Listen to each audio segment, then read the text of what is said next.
y del procedimiento que se hace en sí, de todo se engloba. Y un poquito de la historia. Ahí voy a dejar dos artículos que ustedes creo que lo pueden revisar para poderlo conversar ya mañana, un poco de las lecturas que ya están.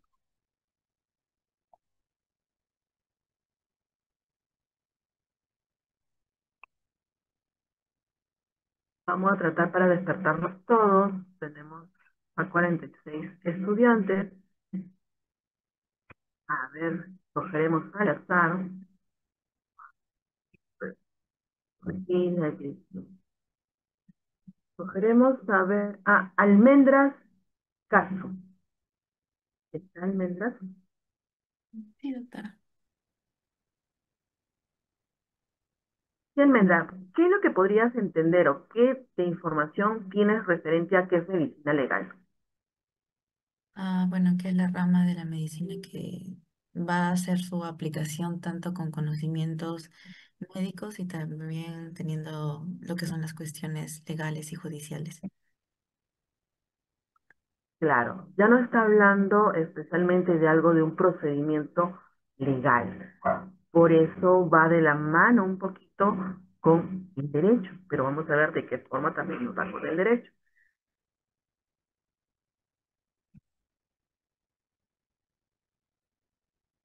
Cogemos a Brian. Brian, ¿y cómo crees que va a aplicar medicina legal a tu ámbito médico?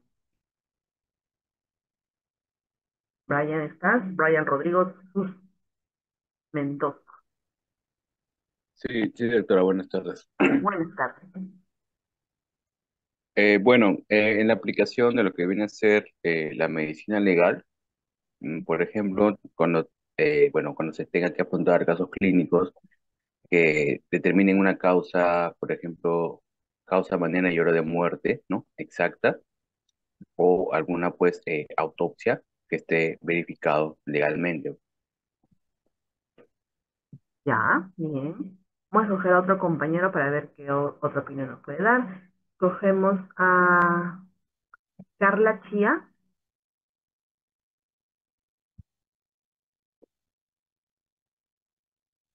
Carla, ¿estás? Sí, doctora. ¿Cómo estás? ¿De qué forma lo Bueno, en este, aplicarías? ¿Cómo te encontrarías en la situación de medicina legal en tu internado, en tu ámbito profesional, de especialidad que desees? O actualmente como estudiante. bueno, en este caso tengo entendido que podría ayudarnos a resolver cualquier tipo de situación o complicación legal que se pueda abordar durante el internado, quizá en aspectos médicos o algún malentendido que pueda haber ocurrido. Entonces permite también esa solución. ¿Ah? Si bien es cierto, medicina legal va mucho de la mano de nuestra función. Por eso el último tema hablábamos de responsabilidad. Y desde que nosotros en estudiantes tenemos pues nuestros derechos y nuestros deberes, ahí vienen también algunas normas que nosotros debemos cumplir. Y eso conlleva que si nosotros hacemos algún procedimiento, tal vez no está permitido dentro del ámbito profesional como encuentra en este momento yo organice, podría pues conllevar a un tipo de sanción. Podría ser administrativa o podría llevar en un caso más extremo a un ámbito penal. Y eso lo vamos a ver. Hay elementos muy importantes que forman parte de lo que es la información legal que nosotros debemos tener dentro del ámbito médico, que va a ser siempre nuestro aliado para todo proceso de investigación. ¿Cuál creen que puede ser ese aliado para todo proceso de investigación? Alguien que quiera participar, alguien que no tenga micrófono, igual puede escribir en el chat, también los estoy leyendo. Escogemos a Eduardo Alba.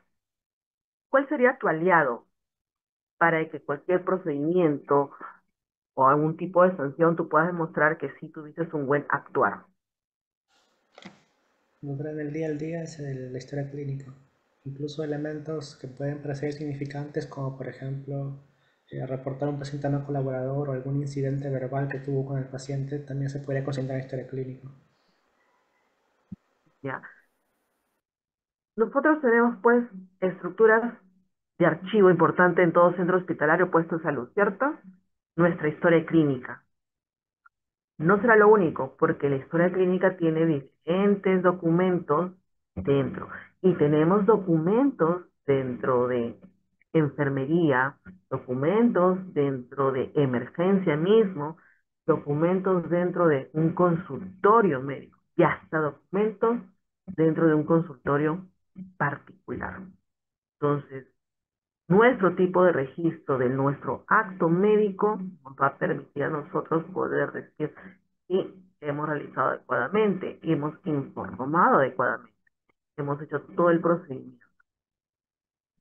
¿Cuántos de ustedes que están yendo a prácticas a los hospitales y lo pueden comentar en el chat, consideran que los internos firman la historia o no firman la historia? Ya que han estado yendo a los hospitales, han visto, han revisado historias. ¿Cuántos profesionales que pasan lo que es visita médica, ven que han puesto su sello, el médico de la asistencia? Por ahí Melinda dice, ¿sí o no hay, Melinda? ¿Tú has visto? La verdad es que muchas veces no lo consignamos. Hace mucho tiempo, hasta los internos no tenían un reglamento. Ahora sí, ya existe un reglamento cuando empiezan el internado donde dicen cuáles son las normas y cómo debe ser su trabajo respecto a ello. Por alguna situación de denuncia, hasta el interno sale a hacer una declaración, va y participa en la audiencia y es testigo o involucrado dentro del procedimiento, claro, hasta donde sus competencias le permiten. Más allá, no podría tener algún tipo de sanción porque siempre existe un superior quien está a cargo, que sería su médico asistencial, su médico tutor, su médico docente, ¿no? Entonces eso conlleva. Muy bien, entonces de diferentes situaciones que podríamos tener, ¿no? Y eso no deja que otros profesionales u otros ámbitos podrían estar involucrados también dentro de su actuar. Sí, ahora, también ustedes saben que puede haber algún tipo de agresión a nosotros. Ya sale una norma que está sancionada si alguien nos agrede, pero no estamos inmersos a que algún paciente esté insatisfecho del trato, de la forma como lo hemos hablado, o simplemente de considerar que ha habido una mala atención y poder ser agredidos. Estar inmersos a que ustedes pasen algún tipo de examen para valorar las lesiones que puedan tener, ¿no? Entonces es importante tener en cuenta que eso estamos inmersos. Dentro de la vida cotidiana también, claro, un accidente que pueda ser una agresión, un robo, también podríamos estar inmersos dentro de la vida cotidiana. Muy bien, ¿y cómo creen ustedes entonces que se relaciona medicina legal con el derecho? Ya lo hemos estado hablando de ahí un poquito. ¿Quién quiere voluntario o vamos escogiendo? Vamos a ir acá a la parte inferior escogiendo los que salen. A ver, Mayber Muñoz. Sí, doctora, buenas tardes. Buenas tardes. ¿Cómo crees entonces medicina se puede relacionar con el derecho? Mm, eh, Dentro de la medicina legal, pues van a existir ciertas normas dentro de las cuales nosotros como médicos nos vamos a tener que regir para que de esta manera no infringir tanto la salud de nuestro paciente ni como afectarnos nosotros. ¿Cierto? Existen normas, reglas y especialmente están los códigos penales y civiles. ¿Por qué lo digo medicina legal y derecho? Porque nosotros dentro de medicina ustedes han dicho, ¿no? Profesional con conocimientos y que sea parte de la administración de la justicia. Porque muchos de los informes que participan dentro de medicina legal, pues puede requerir tal vez la sanción de como una falta, tal vez una reparación civil, un dinero, tal vez algún tipo de suspensión. En casos mayores o extremos, estamos hablando de delitos, podríamos decir tal vez con pena preventiva, ¿no? O, si han escuchado en algunos casos, también la pena suspendida. Cuando tiene menos de 4 años, la sanción, van a tener que firmar un cuaderno todos los días, culminando pues la sanción emitida por un juez. Entonces eso conlleva que nosotros vamos a participar dentro de este proceso de inicio de investigación que tiene varias etapas, pero que no vamos a hablar y no andar mucho respecto a eso, pero tiene etapas importantes donde pues va a iniciar un proceso de investigación con la finalidad de poder determinar si hay una acusación o no. Cuando ya hablamos de acusación es cuando ya se va a iniciar todo un proceso judicial y ahí ya el juez, escuchando a todas las partes involucradas, toda la investigación realizada, y a nosotros los profesionales de medicina legal, pues tomará una decisión de que existe culpabilidad o no culpabilidad y dependiendo pues del delito tendrá una sanción. Pero también dentro del desarrollo de lo que es medicina legal, de las evaluaciones que nosotros hacemos, también vamos a ver, también va a quedar como práctica para mañana para revisarlo, que hay códigos que ya nos establecen algunos procedimientos que debemos hacer correspondiente para un proceso de investigación. Que lo vamos a ver más adelante. Muy bien, entonces vamos a continuar. Aquí hay una lecturita que ya lo voy a pasar con su delegada para que lo difunda a ustedes. Y para finalizar con esta última pregunta, ¿qué casos creen que nosotros podíamos estar relacionados en medicina? Ya le he dicho algunos cuantos. ¿Cuáles de los que yo he dicho, como me faltó decir, consideran ustedes? A ver, escogemos al último de las que me sale de la lista. A ver, me toca, que soy una mujer, me parece que me toca a Víctor Aro. ¿Qué otra? ¿Qué otros, ay, disculpa, qué otros casos consideras que pueden estar relacionados con medicina legal? Por ahí ya dije algunos, tal vez me faltó. ¿Consideras que algo se me ha escapado por ahí? ¿Algún casito? Sería, bueno, para determinar grados de responsabilidad en situaciones, por ejemplo, de mala praxis o bien mm, o descuidos por parte del médico. Ya. Por ejemplo, también, como dice un compañero de mala praxis, se nos han presentado casos de, si bien es cierto, no es una responsabilidad médica, pero sí se hizo una responsabilidad en el sentido de realizar algo que no está permitido. Y acá viene siempre el debate de la situación estética que se está dando con nosotros, la área médica, con los cirujanos dentistas.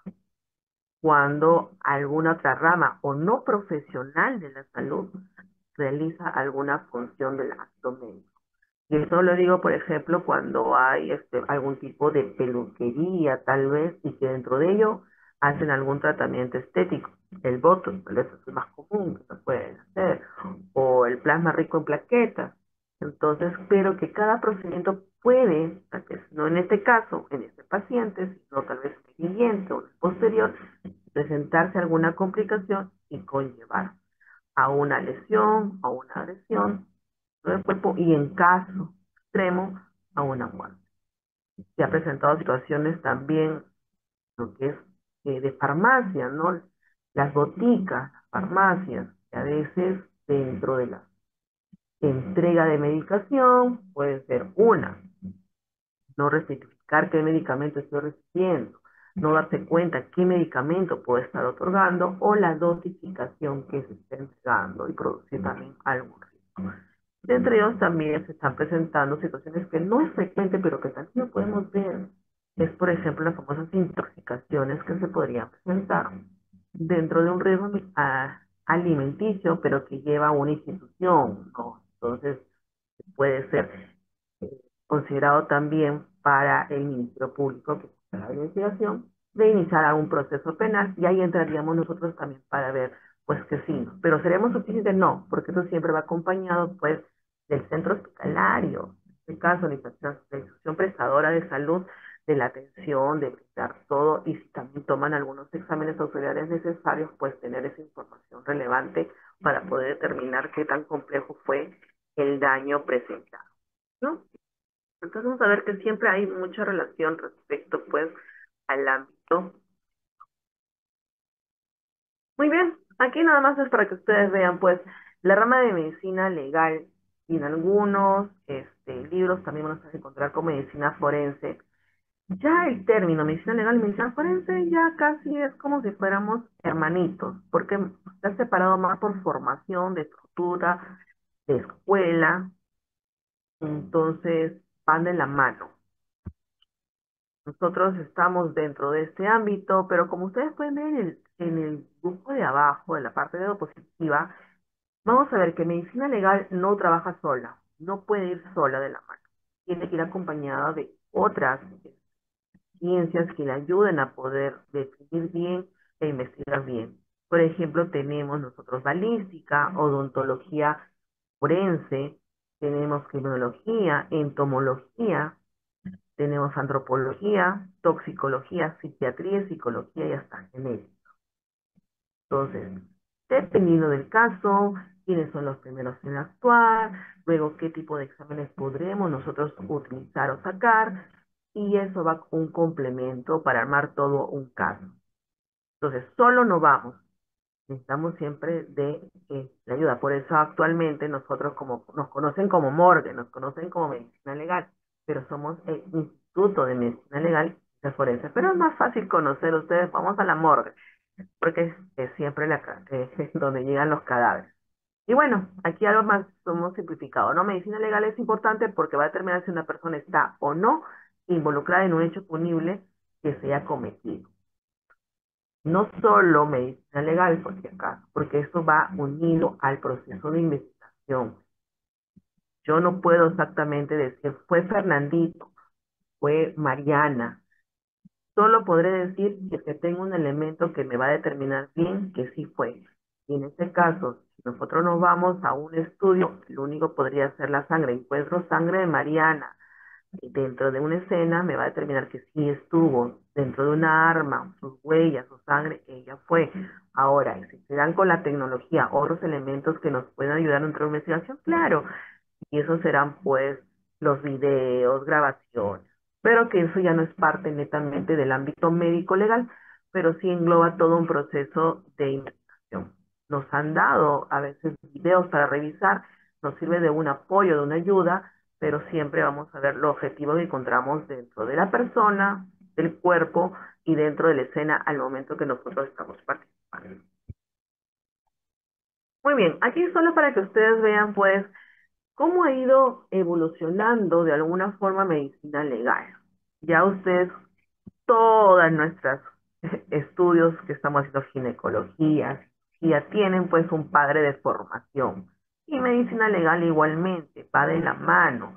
Entonces, no solo pues con este, una persona en sí nada más, ¿no? Se ha ido creciendo. Entonces, por ejemplo, la literatura nos habla bastante de Imhotep, ¿no? Como el primer sacerdote, el que de alguna forma era el justiciero, el juez. Entonces, algunos consideran autores que puede ser tal vez el primer padre de la medicina, que realizó esa función de evaluar, de determinar algún tipo de lesión. Por ahí tenemos algunos códigos que forman parte de la historia y que también forman parte de las sanciones que vienen teniendo ahorita los códigos penal, códigos civil. Entonces, por ejemplo, acá el código de Hammurabi es la ley de talión. Nosotros lo conocemos así, ojo por ojo, diente por diente, ¿no? Es decir, había un tipo de sanción respecto a una agresión. Un vecino mataba al peón de su otro vecino, tenía que tener algún tipo de castigo.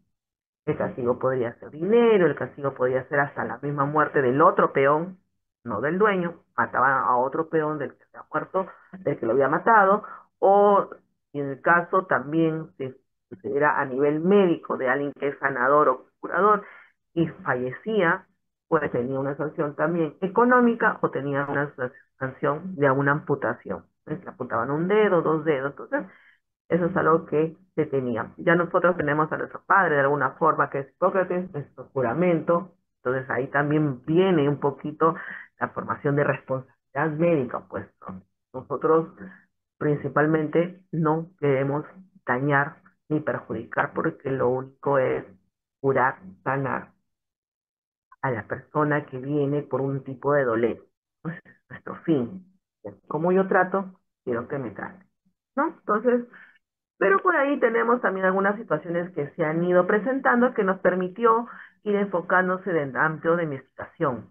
Y por ejemplo, tenemos en el año 44 Antitus, donde tuvo que ya evaluar un cadáver a Julio César. ¿Con qué fin? Con el fin de determinar cuál era la causa de la muerte. Es decir, qué lesión produjo, qué era lo que le había causado la lesión mortal. A eso venía donde yo les decía, pues puedo tener muchas lesiones, pero no todas nos puede producir la muerte. Una de ellas tuvo que ser la fatal. Muy bien, tenemos también pues en la Mesopotamia, hablando un poquito de responsabilidad, ahí también ya se comenzó a hablar un poco de honorarios. Lo que viene a ser actualmente, pues, cuando no existe una sanción penal de un profesional médico, tal vez existe una sanción civil que viene a ser una indemnización, por lo cual tendría que pagar un determinado monto a la persona agraviada, ¿no? En este caso, si hay un fallecimiento, pues a los familiares, y si la persona está viva pero ha quedado con algún tipo de secuela, pues a esa persona, y el juez lo determinará cuánto considera que sea la reparación, ¿no? Entonces ahí tenemos una situación de muy bien, en China también tenemos, hay muchas, y ahora también se utiliza bastante lo que son plantas, hierbas. Igualmente teníamos ahí en la dinastía Tang, ahí a Qin Chen, que era el médico, que tenía un cargo público, que también de alguna forma hacía una descripción médico, legal, especialmente de las características de las lesiones, de la arma. Algo muy semejante que lo hemos visto en estos apogeos últimos años, las películas o series de CSI, ¿no? Es decir, donde ahí se veía pues las huellas, donde se delimitaba tal vez el tipo de arma. Entonces, una forma que se podía hacer.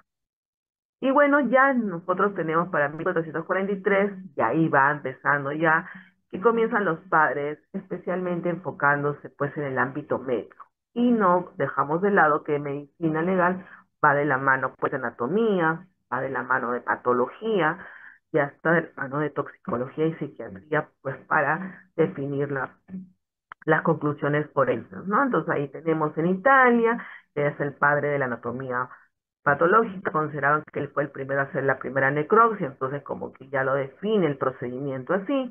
Tenemos en Alemania también con Carlos V, bueno, hizo una ley de Carolina, lo de Caroline, se lo encuentra en alguna literatura, pues ya obligaba a médicos a intervenir en casos de homicidio de cadáver. Entonces, no es que había un especialista en sí, sino todos los médicos podían estar relacionados a investigar ese tipo de casos. No, en Francia tenemos también, acá pues, como que recién empieza ya a considerarse como una ciencia, porque antes no era considerado. Entonces, por ahí con Ambrosio Pareco, más también. En Italia tenemos a Paolo Saicias, que ya no es el padre de medicina legal y padre de la psiquiatría. Tiene un libro que era conocido, que eran cuestiones médico-legales, ¿no? Entonces, de ahí venimos también con la formación. Para Francia tenemos al padre de toxicología, pues a Mateo Manuel Orsi.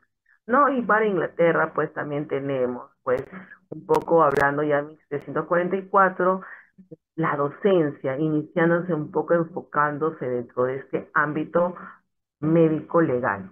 No tenía tal vez el término exacto de de medicina legal, pero sí estaba relacionado un poco a lo que se desarrolla. Entonces hemos visto cómo va creciendo, evolucionando dentro de esto. Aquí para que ustedes puedan ver que sí, esa franja roja corresponde pues el tiempo de la historia de algunos países muy cercanos a nosotros y la franja azul pues corresponde al Perú.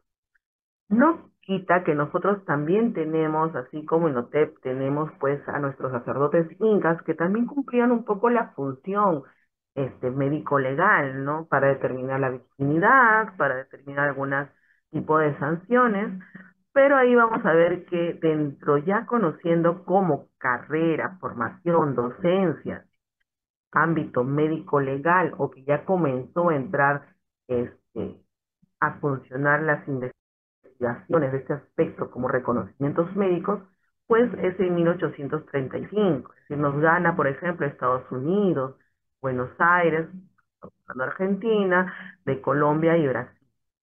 Y hasta Cuba, que por ahí estamos cerca con Cuba en los inicios y formaciones de la cátedra, ¿no? De lo que es de medicina.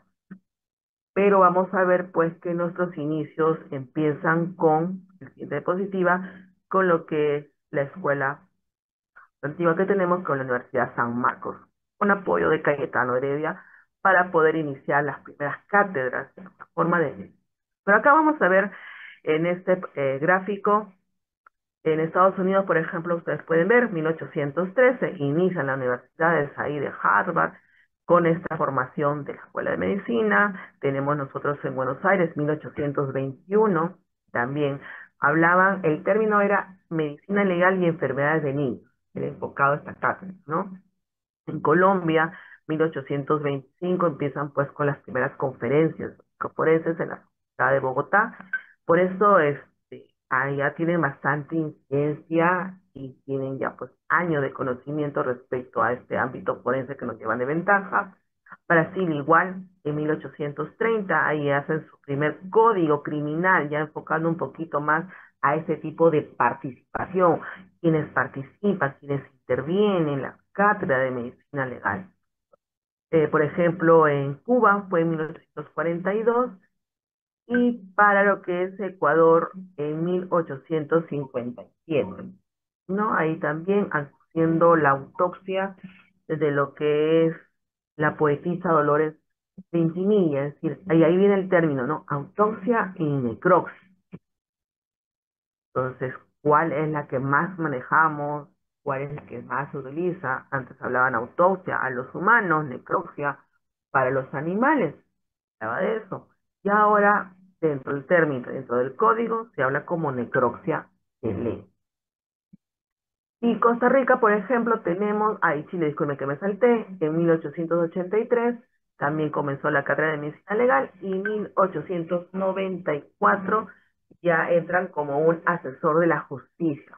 Por eso se habla bastante actualmente de medicina legal como que nosotros somos parte para ayudar, somos los operadores que vamos a tratar de demostrar, explicar lo encontrado, los hallazgos dentro del ámbito de lo que es la abogacía del derecho, con jueces, abogados, porque los términos médicos no son fáciles para ellos, entonces la finalidad es poder explicarles y hacerlos entender. Muy bien, esto es un poquito de lo que yo les había dicho de lo antiguo del Perú respecto pues a las situaciones como nosotros también fue creciendo un poquito medicina legal. Aquí lo que nos puede llamar es el término, por ejemplo, acta de exhumación. No sé si ustedes alguna vez han escuchado, por aquí cogemos a algún compañero. Ay, disculpen. A ver si es que alguna vez ha escuchado ese término. Ah, David Robles, ¿escuchaste alguna vez lo que se llama acta de exhumación o inhumación? ¿Han escuchado esos términos? ¿Se encuentra David? Creo que se nos durmió David. Oscar, ¿estás?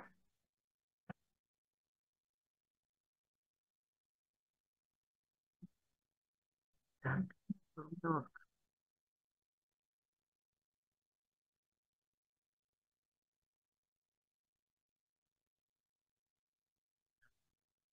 Muy bien. Tenemos a Iván. Sí, doctora. Ahí está Iván. No defraudar. Muy bien, Iván. ¿Has escuchado ese término acta de exhumación o inhumación? ¿Lo has escuchado alguna vez? Si tienes conocimiento referente a ese término. Eh, Como tal, no le- bueno, no lo he escuchado así en una manera legal, pero leyéndola, pues supongo que es un tipo de documento especial que autoriza la exhumación, ¿no? El desentierro de un cadáver, ¿no? Y la inhumación, pues sería, pues, lo contrario, ¿no? El entierro de un cadáver. Exacto, ¿no? Inhumación tiene que ser todo, es el entierro, lo que se va. Fallece una persona, entierro. Y exhumación es ya sacar por el procedimiento. Entonces, acá tuvimos dos situaciones y una fue muy mediática, si ustedes recordarán, creo que de Corazón Serrano falleció una de las cantantes, ya lo habían enterrado, le habían hecho hasta la necropsia de ley, pero por algunas observaciones o consideraron que faltaba hacer muchas más cosas, objetados por la familia, Entonces se volvió a retirar el cuerpo donde estaba enterrado con la finalidad de volver a hacer otros procedimientos. Entonces acá también nuestra época comenzó a formarse esto en 1544 con don Francisco Pizarro con la finalidad pues de determinar pues cómo había sido su fallecimiento, ¿no? Entonces vemos que de alguna manera tenemos algunos casitos. ¿Se da actualmente? Ya no mucho. Los casos que se pueden dar esta acta de exhumación son una, por ejemplo, en situaciones donde quiere determinar que si es el papá, es decir, filiación, y nunca fue firmado, pero quiere demostrar que si es su hijo, entonces pide una prueba de él. Claro, hay que tener en cuenta que hay un tiempo determinado porque pasado demasiados años, pues ya no vamos a encontrar nada. Situaciones de algún tóxico muestra que se requiera o fue enterrado y después la familia considera que no está conforme y que se enteraron después que fue asesinado, que fue golpeado, que lo mataron, entre otras alternativas que ellos consideran, y piden que se le haga la necropsia porque nunca lo hicieron y se termine la causa de la muerte también. Y lo otro que le dije, como el caso de de Corazón Serrano, que fue que aún haciéndose la necropsia de ley, consideraron que les faltó algunos elementos, no estaban satisfechos, y esto también, como dijo su compañero, tiene que ser una autorización. No es que simplemente dicen y lo vamos a sacar. Hay una autorización, sea por el Poder Judicial o Fiscalía, que disponga sacar el cuerpo y volver a hacer el estudio. Entonces ahí podemos ver que nosotros comenzamos también con eso. Ya nosotros para la naciente República del Perú es donde ahí viene la situación entre 1835 y 1839. Si ustedes ven, en 1835 ya los profesores de medicina y hasta los cirujanos en los centros hospitalarios eran los encargados u obligados de alguna forma a determinar las lesiones que presentaban en estos casos que tenían que ser de investigación legal. Ellos eran los encargados. Luego ya pasa un poco a los médicos que estaban adscritos dentro de la policía a realizar esta función. Bueno, tenían que hacer estas investigaciones y con ellos podían ellos realizar. Y aquí podemos ver que pongo de fondo a nuestra morgue, que es la más antigua que tenemos actualmente, que es la que se encuentra en Lima, que viene desde 1985 hasta la actualidad, con algunas mejoras que se encuentran en la Universidad de San Juan, porque tomaron pues parte de para poder hacerlo, pero vemos cómo se va formando también en el tiempo lo que es la cátedra de para conocimiento común, donde empieza en 1843 con la Universidad de San Juan. Aquí es algo importante que ahora y actualmente todavía se maneja, por eso le decía que en alguna oportunidad ustedes también podrían ser partícipes de realizar algún tipo de examen médico legal o de realizar una necropsia de ley. Miren, en 1903 ya había un artículo que establecía que los médicos, los policías y los titulares eran obligados a practicar por los reconocimientos médicos legales y otras órdenes que le dará la autoridad. Y hablaban, cuando no existía en esa localidad, pues otras autoridades podrían encomendar a otros médicos el acto médico legal. ¿Qué conlleva decir eso? Que si ustedes están en algún lugar donde tal vez no se encuentra un médico legista que pueda realizar esta labor, pues la autoridad fiscal o judicial podría a ustedes solicitarles realizar ese tipo de evaluación. Por eso en su serum muchos de ustedes van a tener tal vez algún reconocimiento de médico legal que hacer o hasta una necropsia. Negarse, poco difícil, porque la autoridad lo va a realizar dentro del ámbito de un código penal establecido. Y por donde empiezan por jerarquía, siempre va a ser el médico. Si en ese lugar no existiera el médico, pues participaría tal vez en el levantamiento la enfermera, la obstetra, con la finalidad luego ya de llevarlo hacia un profesional de salud, en este caso médico, que se encuentre más cercano, o si por ahí ya existe medicina legal a una distancia mayor, pero lo pueden llevar, ya lo haría el médico legista. Pero si he tenido alumnos que en algún momento me han llamado y me dicen, ya me tocó mi necropsia, ¿ahora qué hago? Entonces, podemos nosotros sí, actualmente también se mantiene eso. Donde no existe, nosotros por eso se llevan esta cátedra de saber qué hacer ante una situación que se puede presentar. Muy bien. Pongo estas dos imágenes porque son donde a veces nosotros podemos trabajar. Tal vez ya tuvieron la oportunidad de concurrir en algún momento. La imagen que está en la parte de arriba es a donde nosotros vamos a ir para nuestras prácticas cuando nos toque hacer las necropsias de ley. Aquí lo vemos, eso se encuentra en Girón Tumbes y Leoncio Prado, al frente de Sarpos. Aquí nosotros tenemos área clínica y área tanatológica. Aquí vamos a hacer nuestras prácticas. En alguna oportunidad, tal vez ustedes han tenido de poder ir acá a la de Nuevo Chimote. A veces hay colegas, como le dije, que me pueden apoyar dependiendo de dónde tengamos una casuística, un casito, entonces tal vez podremos trasladarnos. Pero la mayoría de casos lo vamos a ver acá en Chimbote. Muy bien. Ahora sí, ya pues que hemos visto un poquito cómo con el tiempo ha ido cambiando medicina legal y actualmente sigue cambiando, porque va mejorando la tecnología, va apareciendo también nuevos equipos que nos van a ayudar, pero siempre somos nosotros, el área médica, nuestros conocimientos que nos va a permitir determinar situaciones y poder analizar el caso. Aquí en esta diapositiva que les lo estoy mostrando, simplemente es para que ustedes vean las definiciones que tiene entre medicina legal o forense. Yo les decía, ¿no? Esto mucho tiene que ver con las escuelas de formación. Ya actualmente no, no hay mucha diferencia. Pero ¿por qué hay una diferencia? Podríamos tener aquí en el Perú solo con la policía. ¿En qué sentido?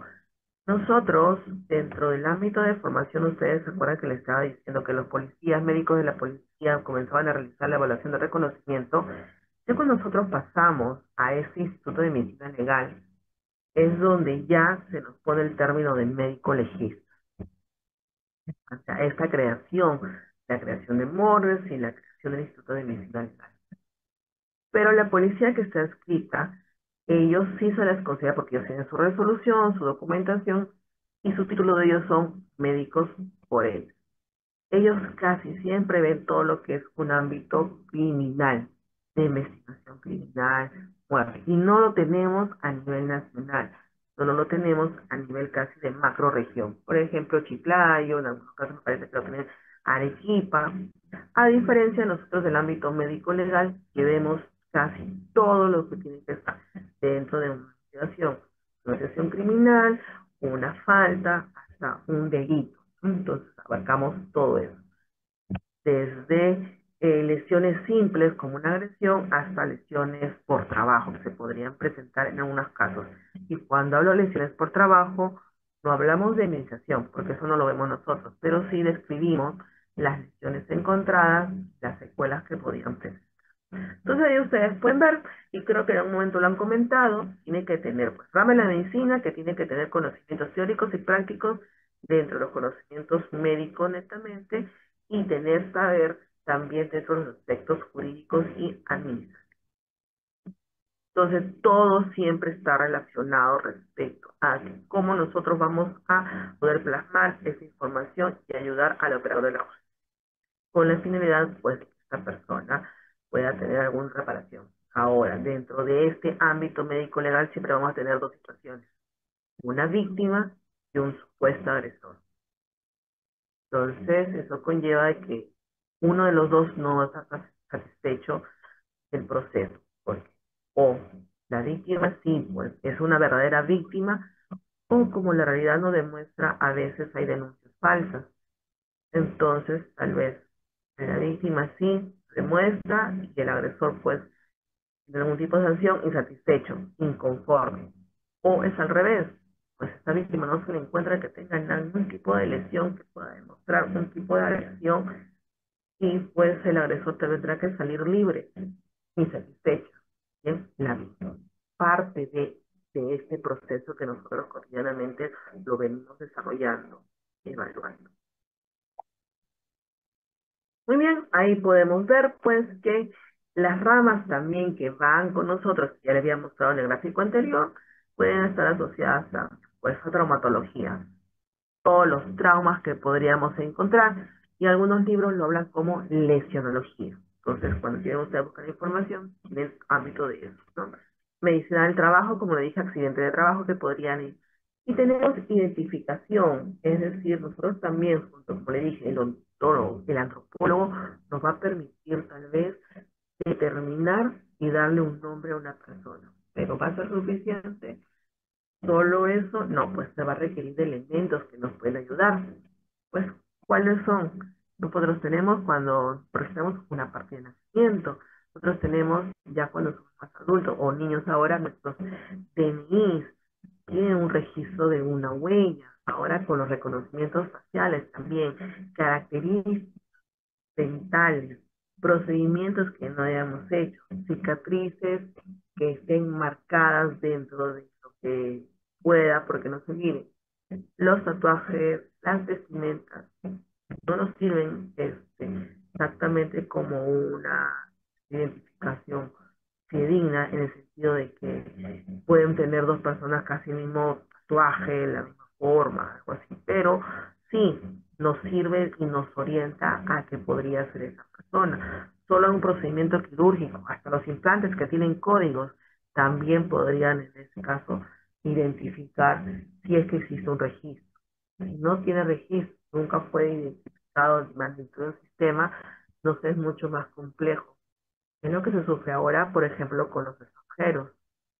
Los extranjeros es más complicado poder identificarlos si no tenemos una base de datos que nos permita. Entonces, muchos de estos casos quedan a veces como en...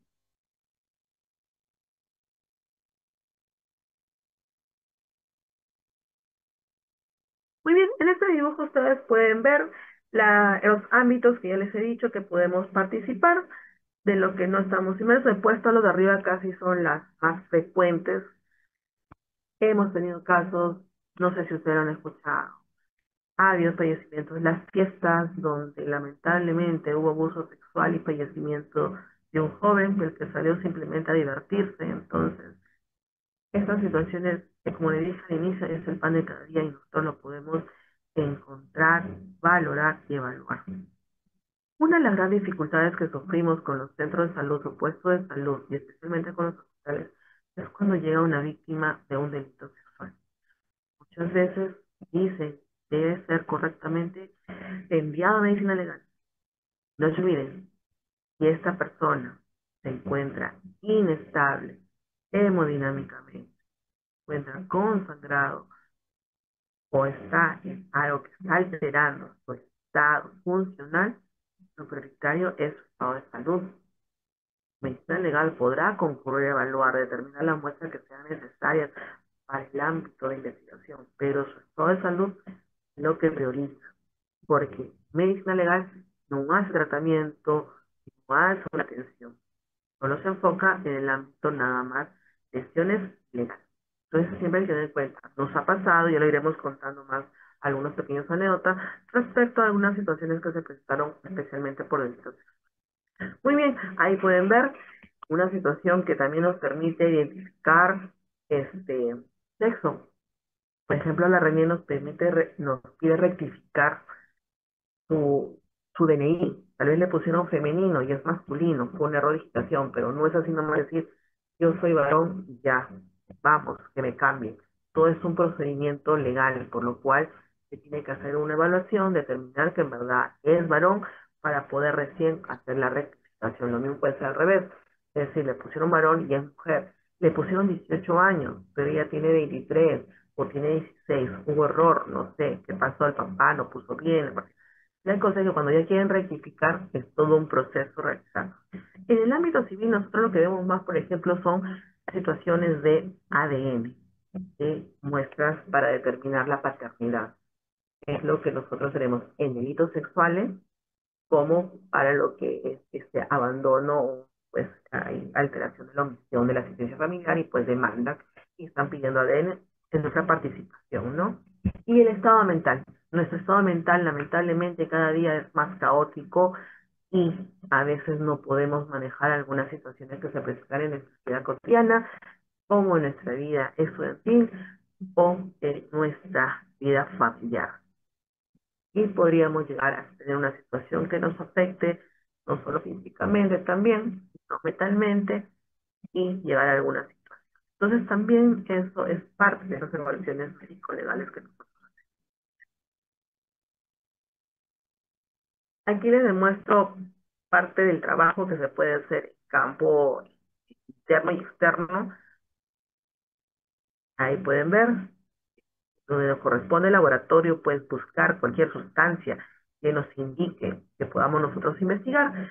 Las necropsias, netamente sala de necropsia, los laboratorios en sí, y el procesamiento que puedan tener, y las evaluaciones de nuestras escenas. Esa es la parte de abajo que ven ustedes, son las escenas.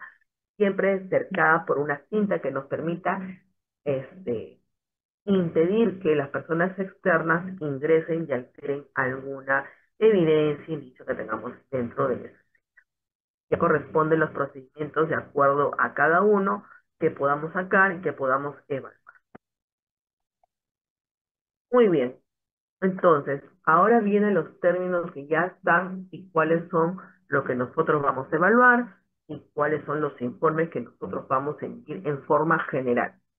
Cada informe que se hace respecto a estas valoraciones pueden ser diferentes, pero todos tienen que tener por lo menos una base de acuerdo a lo que yo voy a registrar.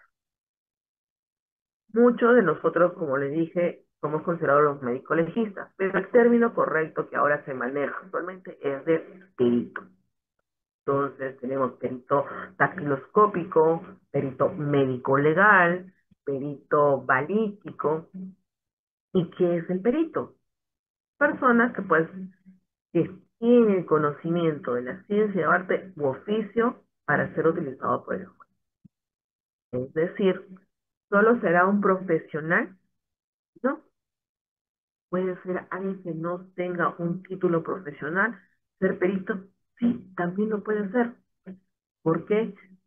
Porque tiene tal vez cómo demostrar, tiene conocimientos en una área.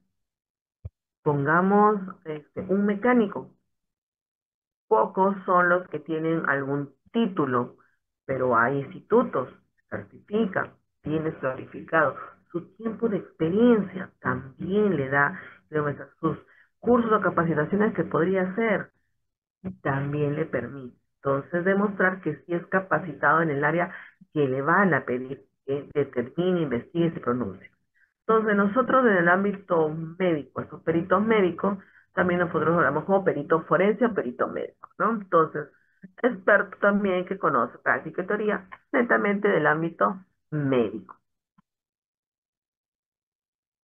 Aquí en la parte final yo hablo bastante de lo que dice la habilidad para el tratamiento de la evidencia en la cadena de custodia. ¿Por qué le toco esto, el tema de cadena de custodia? Porque es lo que hacemos de protección ante cualquier sustancia, arma o elemento que se requiera estudiar, pero no va a ser por mí, sino va a ser por otra área. ¿Y qué significa? Que yo lo voy a pasar una vez que yo recolecte esta muestra, la lacre, antes de lacrarla, ponerle su código, su nombre y todo, y la lacre y la manda al área, debe tener algún formato de que demuestre que esta muestra no ha sido alterada o manipulada. Y eso ha empezado hace unos años a manejarse bastante dentro de lo que es todo proceso de investigación. Sea un arma, sea un CD, sea un disco duro, ¿no? Porque yo quiero tal vez ahí ver información que es importante para ti. Libros, estudio contable. Es decir, dependiendo del área donde se requiera, se va a hacer. Nosotros podría hacer una radiografía, una ecografía, y si viene la ecografía y quieren un estudio, entonces eso es importante porque se muestra la lesión, video de la operación realizada, porque esta operación fue grabada, y ahí se evidencia tal vez la forma de cómo intervine, que no era la adecuada o si era la adecuada, entonces esto se va a demostrar en la audiencia, entonces por eso yo no quiero que la alteren, manipulen, y debe tener un cuidado cómo yo debo llevar esta cosa, ¿no? Entonces, eso es parte también de nuestra formación que debemos tener. Muy bien, pero hay cualidades importantes que el perito debe tener. Como le dije, hay satisfacción de algunas personas cuando pasa un examen médico legal, sí, tal vez ustedes lo han visto, han salido publicados en Facebook o salen en la televisión, ¿no? Porque lamentablemente es parte de, no podemos contentar a las dos partes, pero sí requerimos que nosotros debemos por lo menos haber cumplido algunas cosas importantes dentro de nuestro procedimiento que hemos hecho y nuestro informe. Entonces nos hablan de objetividad. Acá lo subjetivo no va. Yo solo puedo poner y evidenciar lo que yo sí estoy viendo.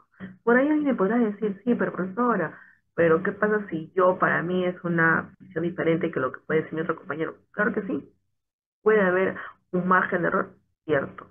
Habrá otros factores que intervienen también, la calidad de la luz, y el factores que podrían intervenir, que tengan una enfermedad, también, pero se tiene que investigar y buscar.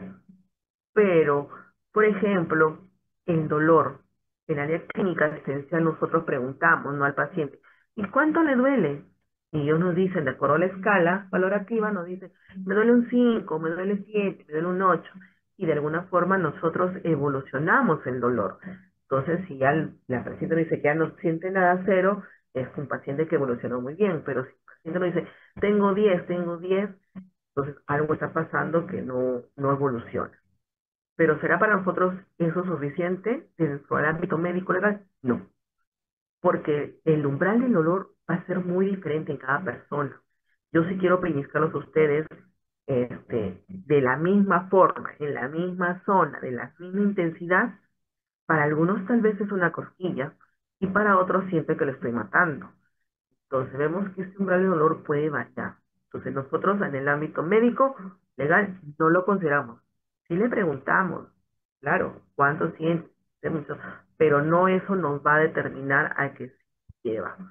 Entonces, las lesiones tienen que ser visibles, observables, dentro de lo que yo pueda para poder plasmarlo y describirlo. Una de las situaciones es que a veces nos tienen, como dicen, me duele todo el cuerpo, me duele acá, me presiona. Entonces, el diagnóstico nosotros, ¿cuál sería? Una contusión en el rostro, contusión facial, contusión torácica. Pero cuando nosotros recibimos informes médicos de un puesto de salud, de emergencia, cuando vemos la descripción, no hay ninguna lesión. ¿En qué se basó? ¿En qué te basas para sacar esta conclusión? ¿Cuál fue el hallazgo que te determinó poner este diagnóstico? Y nosotros, sin tener una descripción detallada de la lesión, no vamos a poder dar un buen calificativo respecto a lo que presentó esta persona. Entonces siempre yo trato de decirles a ustedes, cuando ya estén dentro de lo que es su formación ya hospitalaria, traten siempre, cuando se encuentren en emergencia, de describir lo que... Claro, la prioridad por emergencia es ¿cuál? Salvar la vida. No lo vamos a negar. Pero tienen casos donde son agredidos, son apuñalados, son baleados. Entonces, si usted me ponen un diagnóstico, herida por arma de fuego, yo les pregunto, y lo voy a preguntar acá, por ejemplo, a alguien para que vamos a hacerle, para que nos despertemos un poquito. Vamos a agarrar a Melina. Hay dos Melina, doctora. Hay dos Melina. Ay, uy. A ver, Melina Guanilo. ¿Está Melina Guanilo? Sí, doctora. Buenas tardes. Ahí te escucho bien lejito. Dime, un poquito de la voz. Si yo te digo que tengo una herida por proyectil de arma de fuego, ¿qué te puedes imaginar en este momento que tiene el paciente? La herida Hemorragia. y el PAC, ¿cierto? El arma, por arma. Ujú. Pero yo te preguntaría, ¿en qué parte está? Ah, se necesitarían exámenes para ver por dónde ha ido la bala, ¿no?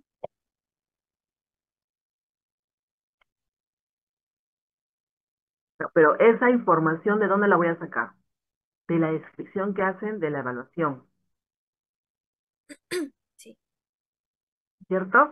Esa información, pero lamentablemente no es una información que esté plasmada, porque tal vez es muy rápida la atención, ingresa, tal vez no hay compromiso interno, solo ingresó por la piel, salió por el otro lado de la piel y requirió tal vez una curación, sutura, una evolución de horas y para su casa. Pero cuando luego esta persona denuncia que fue robado y que le dispararon para el momento de robar, pero como nunca vino medicina legal, porque lo primero que fue llevarlo al hospital, entonces cuando ya estos informes del profesional de salud que lo atendió, solo encuentro una herida por pavo. Entonces yo no sé si fue entrada o salida. Yo no sé si hubo una complicación mayor y tampoco sé la zona donde estaba. Entonces, siempre recomiendo a ustedes que deben un poquito de describir porque los informes que se encuentran a veces, en general, regional, la caleta, salud, a veces pueden ser muy sucintos y eso no nos permite a nosotros, uno, para ayudar dentro del proceso legal o para ver también si es que hubo algún error o no. ¿Qué pasa si después denuncia a esta persona que no hubo una atención adecuada? ¿Cómo saber lo que describieron en ese informe de edad? Y solo a veces tienen solo un cuaderno de registro nada más. Llegó el persona a tal hora, diagnóstico, su casa. Entonces, eso es importante tener en cuenta, que debemos tratar. No es un detalle tan preciso, exacto, con medidas. Pues si tuviera medidas sería excelente, pero no. Pero por lo menos sí poder hacer una buena descripción para que nos permita, en base a su documento, poder ser objetivos y poder calificar adecuadamente lo que requiere esta persona. Entonces estamos hablando objetividad, reflexión y sentido común. Dice para reducir cualquier problema, aún el más complicado, a términos más simples. Tratar de ver esta situación que nosotros estamos presentando. Vamos a ver, todas son víctimas cuando llegan, todos han sido agredidos, y cuando encuentras a otra persona que ingresa, también va a decir lo mismo, fue víctima, también fue agredido, y no hay ningún culpable, ambos son culpables. Entonces, juicio, para ejecutar los hechos, subordinar lo secundario principal y correlacionar entre sí, todo lo que nos puedan decir. No tenemos que nosotros poder entenderlo de cómo empezó la situación, porque la dinámica corporal del cuerpo ante una agresión es diferente. Yo no me quedo estática muchas veces para que me agredan, pues yo tengo un mecanismo de movimiento corporal. Entonces, las formas, cómo voy a encontrar la lesión, la forma donde puedo encontrar el impacto también. Si yo encuentro lesiones en toda la espalda, yo puedo decir que a mí me agredieron de frente. No, la mayoría de casos significa que serán por la espalda, significa que me atacaron por atrás.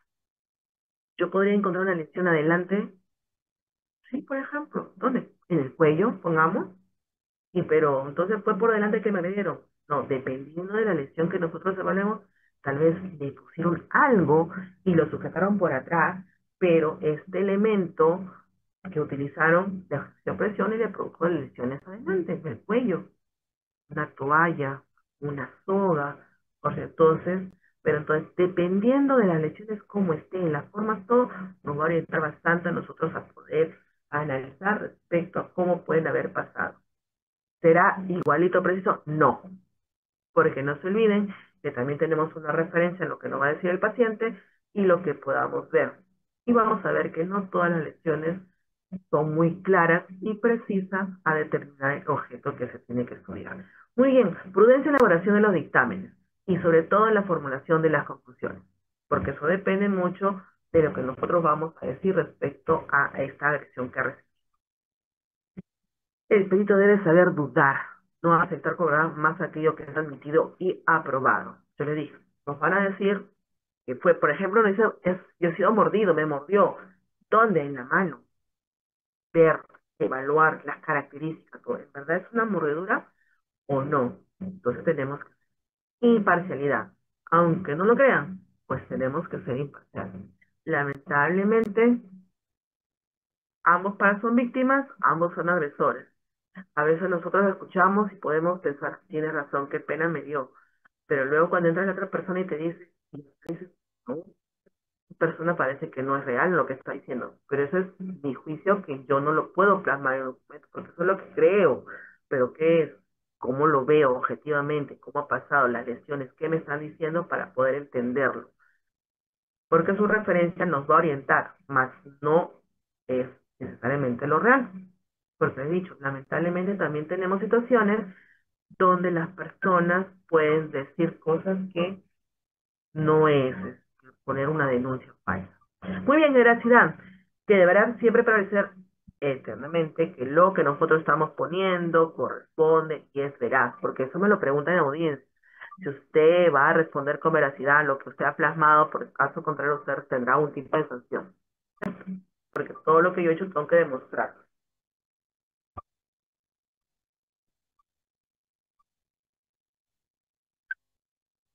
Muy bien, ¿qué otras características debe tener pues el perito? Aparte de las cualidades, formación básica médica, teórica y práctica, y pues un poco de conocimientos jurídicos. Por eso decía que medicina legal va un poquito de la mano del derecho, de poder conocer algunos artículos de los códigos respecto a qué vamos. Hay modificaciones que a veces se presentan en alguna artículo del Código Penal, el Código Civil, que tenga que ver con nosotros y lo vamos analizando, lo incorporamos dentro de nuestro procedimiento de evaluación. Por ejemplo, en los últimos años ha comenzado a verse bastante lo que es la violencia contra la mujer. Ya ha habido modificatorias, ya aparece otra ley, nos habla de la atención que se debe hacer exclusivamente a estas víctimas de violencias que presentan ante la ley. Entonces, de atención gratuita, de ver la forma de que tengan un tratamiento médico y psicológico. Entonces vemos que dependiendo cómo va cambiando, también va modificando la forma de actuar respecto. Hay modificatorias de calificativos, de agravantes que pueden aumentar la pena también, pero eso netamente ya no lo vemos nosotros, ya lo utiliza la Fiscalía, el Ministerio Público para englobar esta agresión que he tenido, estas lesiones que el médico lo pone, más el objeto utilizado, tiene un daño mayor y por lo cual puede tener una pena mayor. Muy bien, ¿hay tipos de peritos? Sí, los dos que tenemos más frecuentes. Y existe uno que no es muy utilizado, pero esto tenemos. Lo de oficio y lo de parte. ¿A qué se refiere lo de oficio? Netamente a los que son de la entidad pública. En este caso, Ministerio Público, que viene a ser por medicina legal, y los del Poder Judicial. Entonces, esos son los peritos de oficio que cuando toda una denuncia, pues vamos a concurrir acá a evaluarlos nosotros. Pero existen los peritos de parte. Son aquellas que son escogidas por la persona usuaria y contrata a otro profesional del rubro, en este caso, otro médico, que puede evaluarlo y hacer lo que se llaman los debates periciales. Es decir, el médico que lo contrataron dice que fue A, el médico de oficio dice que es B, entonces para el juez necesita que expliquen por qué han puesto A, por qué han puesto B, y de acuerdo a todos los elementos se decidirá cuál es lo correcto o cuál consideran que es el adecuado. Entonces tenemos estos dos tipos de peritos. Muy bien, y tenemos al peritaje, a esa actividad que nosotros realizamos, que en sí va a ser todo un examen y un estudio de lo que a mí me encomiendan para poder describir, ilustrarlo y demostrar ante un proceso. Entonces es una prueba que puede ir acompañada de elementos auxiliares como fotografías, dentro de otros videos que pueden ser explicativos, pero que todo eso va inmerso y todo lo entregue a la autoridad competente y cuando corresponda y me cite, pues yo podré explicar el informe que presenté, cuáles fueron los hallazgos y cómo encontré estas características y qué se evidencia, ¿no? Entonces lo que nos va a permitir a nosotros poder explicar.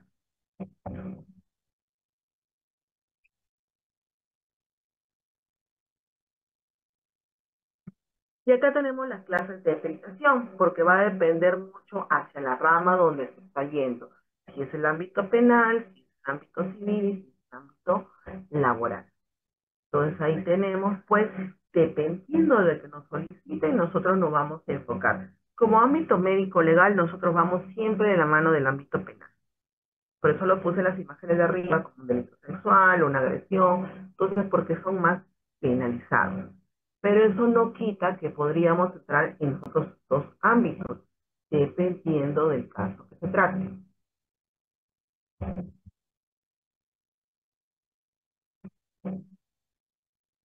Y acá venía que los peritajes también, así como hay peritos de oficio, los peritajes también van a tener su término, que son los peritajes de oficio, son los peritajes de parte, y tiene el otro, que es el dirimente. Este dirimente viene a ser escogido a veces por la autoridad judicial con el fin de que aclare mejor la postura de uno de los dos, sea el oficio o sea el de parte. Es decir, puede ser el dirimente diciendo, el oficio dijo que era B y el de parte dijo que era A, pero de acuerdo a la evaluación que he hecho corresponde a un B. No, corresponde a un A. Entonces, serían 2 contra 1 para poder entenderlo, ¿no? Y el juez ya tendría más claro qué ha sucedido. Esto solo se da en casos muy complejos, del cual no se puede llegar a entender bien qué ha sucedido, entonces escogen el dirimente. Como le dije, son una de 1000 casos que se puede ver que han escogido un dirimente. Podría darse la situación de que ni el oficio ni la parte estén bien y el dirimente simplemente esté correcto y el juez decida nada más el pronunciamiento del dirimente, ¿no? Entonces, ¿se podría dar? Sí se podría dar, pero no es tan frecuente estas situaciones que se presentan. Muy bien, entonces ahora tenemos todo el procedimiento de peritación y ahí viene exactamente ya la documentación en sí, es decir, todo este procedimiento que se hace para una descripción de un informe. Entonces, para que ustedes no se olviden, en el ámbito médico legal, en el Instituto de Medicina Legal, nosotros hacemos lo que se llaman los reconocimientos médico-legales. Ante toda situación de denuncia, lo que nos va a pedir el Poder Judicial, lo que nos va a pedir el Ministerio Público, lo que va a pedir la policía, van a ser reconocimientos médico-legales. Y nosotros vamos a emitir unos informes que salen como certificados médico-legales. Y ahí es donde vamos a nosotros, pues, presentar lo que se viene a ser nuestro peritaje o pericia. Entonces, tenemos la peritación de todo el procedimiento metodológico empleado para desarrollar. Y este procedimiento metodológico tiene mucha semejanza dentro en sí de este peritaje, pues que sale el dictamen, el informe, un proceso aplicado pues al ámbito médico, porque vamos a hacer lo mismo, pues un estudio de la persona, un pequeño anamnesis, una evaluación clínica y pues unos diagnósticos, pero no es diagnóstico, sino son conclusiones médicas. Varían los términos, pero tiene la misma estructura de una historia clínica, como dije, con sus variaciones respecto al tipo. Ahora, ¿solo será paciente? No. Nosotros también podemos evaluar historias clínicas sin haber atendido al paciente.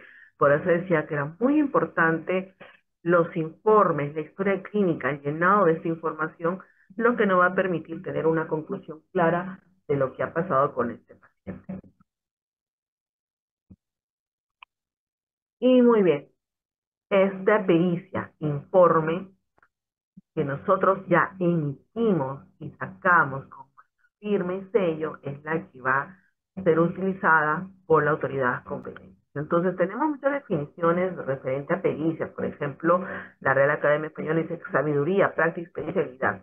¿Ven que ustedes este término siempre se repite casi en todo?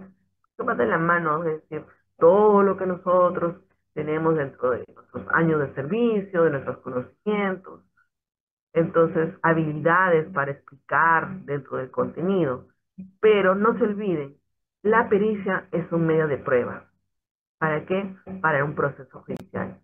Entonces, si en algún momento donde no existe médico legista y ustedes van a estar dentro de una atención y la policía o el fiscal les solicita, su informe que ustedes van a hacer va a ser un medio de prueba que la autoridad lo va a utilizar para poder demostrar que sí existió cometió algún tipo de delito. Entonces, por eso es muy importante que ustedes hagan una buena descripción respecto a estas lesiones y se puedan determinar. Si ustedes consideran que estos hechos es muy complejo y tal vez pueden hacer la observación que este caso debe ser derivado para el médico legista por la complejidad de la situación, ¿no? Porque se entiende. Ya entonces su informe pasará a nosotros para poder evaluarlo. Seremos nosotros los interesados ya de demostrar pues lo que ustedes encontraron y poder calificar adecuadamente y decirle ya, esto fue las lesiones, se encontró el médico. Pero entonces un medio que va a utilizar, ¿es el único? No. Que significa que tampoco no hay que temorizarnos, que, ay, no, entonces con mi informe tal vez se va a la cárcel. No, no necesariamente, porque hay diferentes factores dentro del proceso de investigación que también van a ser como medios de pruebas, es decir, hay otros elementos importantes que el fiscal se encargará ahí con la policía de encontrar. Y nuestra pericia, ese informe, será uno más de los que tiene. Entonces, no significa que con ese informe significa que ahí ya es definitivo y por eso ya va a la cárcel. No. Pero ahí venía lo que yo le decía al inicio, ¿no? Nuestro desarrollo o nuestro desenvolvimiento de lo que es a nivel médico-legal está regido por algunos códigos o normativas. Y por ejemplo, acá nos dice, la pericia se encuentra normada en el nuevo Código Procesal Penal, entre los artículos 172 a 182. Entonces ya nos está diciendo el Código Penal Procesal que la pericia debe contemplar algunas cosas importantes para este desarrollo. Y si nosotros estuviéramos incumpliendo eso, pues tendríamos algún tipo de...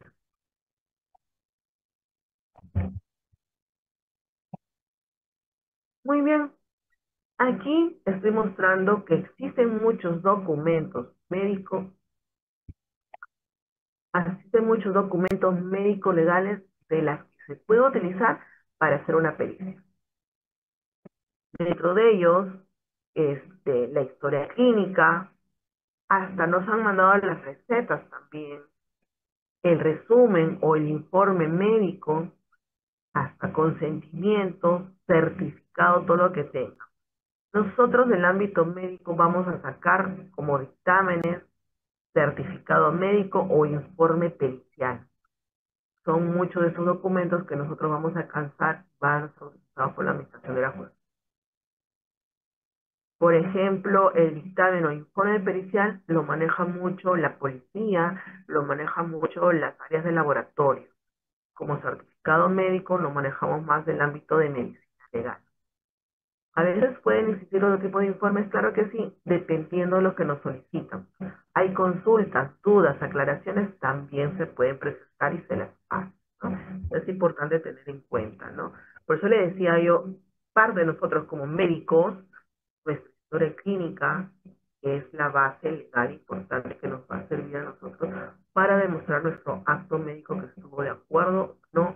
Dentro de la evaluación hecha, dentro del diagnóstico hecho y el tratamiento también decidido para esta persona. Muy bien, aquí es para que ustedes vean cómo en algunos códigos y artículos hablan un poquito del dictamen y el informe pericial para que ustedes lo puedan revisar. Tenemos el artículo 265 del Código Procesal Civil, hablan del dictamen, el artículo 168 del Código Procesal Penal hablan del informe, y el artículo 181 también hablan de dictamen e informe. Entonces, los términos pueden ser diferentes, certificado, dictamen e informe, pero todas tienen que tener por lo menos una estructura muy semejante, que ahorita lo vamos a ver. Y esto sí está en el artículo 178, donde nos dice cuáles son los requisitos importantes que debe tener todo informe que nosotros vamos a plasmar dentro de este ámbito legal. Nos piden nuestros nombres y apellidos, ¿no? Documento nacional, como el registro. Antes no existía eso, solo se ponía el sello, ahora todos estos datos. Descripción de la situación o hechos, sea persona o cosa, porque hemos dicho que los informes pueden salir de una muestra, de una arma, no solo de una persona. La exposición detallada de lo que se ha comprobado en relación al encargo, es decir, ¿qué me están pidiendo a mí que yo haga? Entonces ahí explicaré detalladamente todo lo que yo he encontrado. La motivación o fundamentación del examen técnico significa que por qué lo quieren este examen, es decir, que es, sea por lesiones, sea por violencia familiar, sea porque está detenido, ¿no? Entonces eso es lo que me motiva a mí poder evaluar. La indicación de criterios científicos o técnicos médico-legal. Significa que a mí me piden, pues, qué metodología técnica he utilizado para poder evaluar a esa persona. Las conclusiones, la fecha, sello. Y acá venía esa parte, que no puedo yo contener juicios respecto a la responsabilidad o no responsabilidad. Tal vez a mí me hablan y yo digo, sí, yo creo que esa persona debe ser culpable. Mi creer, pero en el documento es lo que yo encuentro y plasmaré lo que hay, más no puedo decir, sí, él es culpable, sí, hubo una violación, no, ese término nosotros no vamos a poder poner. Vamos a ver más adelante cuando se habla de delitos sexuales cuál es el término correcto que se pone. Se va a explicar por qué se puso ese término, pero no puedo yo decir si existe violencia familiar, tampoco. Yo solo puedo decir existen lesiones producto de una agresión. Quien se encargado de demostrar que es una violencia familiar dentro de los ámbitos legales son la fiscalía. Muy bien, aquí es para que ustedes vean qué cositas nosotros nos encargan poder evaluar. Dentro de clínica forense, miren, lesiones múltiples en generales, lesiones por PAP, lesiones por suceso de tránsito, por mordedura canina. Así que si tienen mascotitas y si tienen especialmente unas muy grandecitas y no sale con su bozal, lamentablemente saben que es medio mordelón, les recomiendo tener cuidado porque podrían ser denunciados, ¿no? Yo tengo mi chiquitito y mi bozal tiene, pero también es mordelón, entonces hay que tener cuidado, pues no correa algo para evitar algún tipo de situación. Especialmente esto pues se da con lo que son niños, ancianos, que, que son más frágiles de poder ser víctimas de algún tipo de... Muy bien, tenemos nosotros las lesiones por violencia familiar, como le dije, es el pan de cada día, lesiones a detenidos.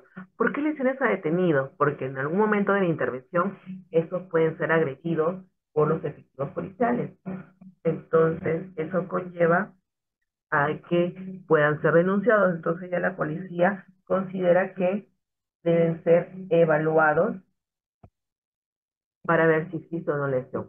La edad aproximada. Especialmente lo tenemos en una franja de cuando hay detenidos y dicen ser menores de edad, porque no se olviden, los menores de edad, pues la sanción es más baja. Entonces, a veces nos piden determinar la edad para ver si en verdad es menor de edad o solo dice ser menor de edad. Entonces, ya cuando se evalúa, se determina las características. También en algunos casos de delitos sexuales nos piden nosotros determinar la edad, o si es un menor en el estado de abandono, puede determinar cuál es la edad. Muy bien, tenemos el estado de salud actual. El estado de salud actual es ver cómo se encuentra, es decir, ver si tiene alguna molestia, alguna enfermedad, se puede encontrar, evaluarlo desde la cabeza a los pies, pulmones, corazón, todo, no clínicamente, para ver. Y si hubiera sido, por ejemplo, un accidente de tránsito, y con ello le llevó a tener una fractura y estuvo en un tratamiento, tal vez a veces nos piden cómo se encuentra actualmente. Producido por el hecho de tránsito, le ha quedado alguna secuela, un impedimento para realizar sus labores, porque a veces tienen personas, no, todavía no puedo caminar, tengo el dolor, no me permite hacer las cosas, entonces se tiene que evaluar. El examen psicosomático, especialmente se hace en estados de abandono, en ancianos que van a pasar a un albergue, que es una evaluación psico y física. Entonces también lo realizamos. Y acá viene esta situación, postfactos ampliaciones de reconocimiento. Es, por ejemplo, ya asociado a exámenes auxiliares, ¿no? Es decir, le pedimos tomografía, radiografía, u otros informes por otro médico especialista que requiere que haga un tipo de procedimiento o algo. Entonces, esa información no es relevante a nosotros para poder decir claramente cuál es la causa en la conclusión de un calificativo. Muy bien, desplazamiento para pericia clínica fuera de institución. En alguna oportunidad, como ahorita me voy encontrando con algunos internos, en mis ex alumnos, nos solicitan que vayamos a una clínica o un hospital a evaluar a un paciente porque no puede concurrir a nuestra institución. Y pues evaluamos tanto físicamente al paciente como los exámenes auxiliares que le pueden dar, que nos brinden las historias clínicas para ver si hay algún procedimiento o diagnóstico adicional, porque a veces también hay interconsultas necesarias para poder calificar adecuadamente. Dentro del gine estético tenemos el examen de integridad sexual. Este examen de integridad sexual se refiere a los delitos sexuales, a los actos contra el pudor. Ya lo vamos a ver más adelante, que tiene que ver todo el proceso de cómo se valora. Muy bien, el examen de presunto aborto. Vamos a ver también que para ver estos signos de aborto tienen que también tener un periodo. Que si ya pasó este aborto y denuncian después de 2 años que tuvo un aborto, vamos a ver que pues lamentablemente el tiempo es nuestro enemigo. Determinación de estado gestacional, lo hacemos bastante en estado de abandono, completamos a veces con algunas ecografías que podamos tener. Determinación de parto anterior, es decir, acá sí tenemos que ver nosotros si esta mujer que está viniendo a pasar el examen tiene signos de haber estado embarazada.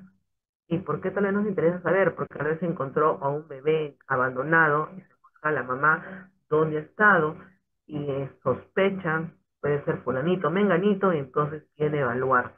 O viene una mujer diciendo que acaba de dar a luz y acá quiere asentar, pero no ha tenido nunca signos de haber estado embarazada, entonces sospechan de dónde puede ser ese niño.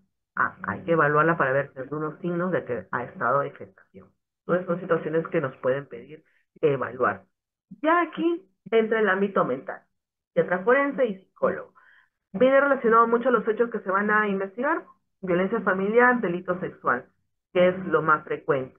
Y en psiquiatría tenemos que ver a la situación de los agresores por violencia sexual para ver su capacidad sexual, porque hay hombres que dicen pues que ya lamentablemente tienen problemas de erección y por lo cual no pueden haber sido los agresores sexuales. Entonces hay que determinar si en verdad sufren de un problema de erección para decir, sí, la verdad no tienes erecciones, entonces es difícil que haya producido la violación. Pero ahí vamos a ver más adelante que no solo el miembro viril es producto para producir un delito sexual, una violación.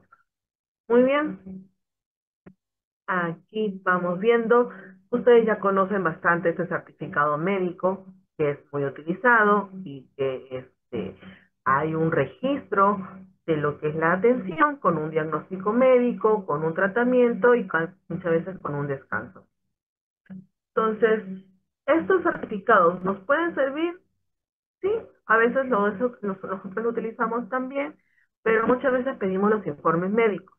Por eso la diferencia un poquito de ese certificado médico que emiten con el certificado médico legal. Porque acá en el certificado médico van a enfocarse en signos y síntomas, pero nosotros nos enfocamos más en los signos. Acá viene el descanso médico y acá utilizamos otro término para nosotros, que es la incapacidad médico-legal. En días variamos, porque nosotros tenemos una tabla de calificación para decir cuántos días una persona requiere por ese tipo de lesión. Pero el descanso médico va a ser totalmente diferente, porque su finalidad del descanso es la recuperación total de la enfermedad. Entonces, luego de ahí, nosotros acá en el certificado médico evaluamos la enfermedad, pero el certificado médico legal evalúa el daño, la lesión corporal. No necesariamente que si esa lesión va a demorar todo un mes a recuperarse completamente, internamente, para que no. Es el daño que se ha producido en este momento, esas lesiones que se han encontrado. Entonces, ¿qué es lo que ha producido? ¿Que puede haber complicaciones posteriores? Claro que sí, pero nos enfocamos especialmente en el evento del suceso presentado.